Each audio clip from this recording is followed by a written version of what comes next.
அரண்மனையில் அவர் இல்லை, அவருடைய இல்லத்தில் இருக்கிறார் என்று தகவல் சொல்லப்பட்டுச்சு.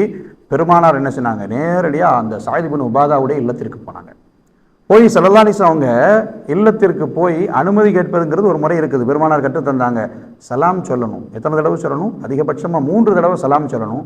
3 தடவையுமே சலாமுக்கு பதில் வரலனா நமக்கு அங்கே வாய்ப்பு மறுக்கப்பட்டது என்று நினைத்து கொண்டு, அவங்க ஏதோ வீட்டில் கொஞ்சம் பிஸியாக இருக்கிறாங்க, வேற ஏதோ வேலையில் இருக்கிறாங்க, ரொம்ப முக்கியமான வேலையில் இருக்கிறனால நம்மளை கவனிக்க முடியலன்னு சொல்லி நாம் என்ன செஞ்சிடணும், அந்த வீட்டை விட்டு திரும்பிடணும். இதுதான் பெருமானாருடைய நடைமுறை.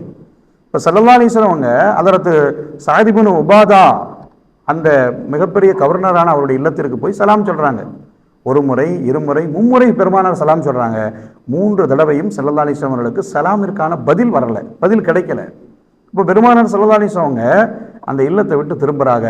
அப்படி திரும்புகிற பொழுது ஹதரத் சாயித் இப்னு உபாதா ஓடி வர்றாங்க. யார் ரசூலல்லாஹ், நான் உங்க சலாமை கேட்டுக்கிட்டு தான் இருந்தேன். உங்க சலாம் ஒவ்வொரு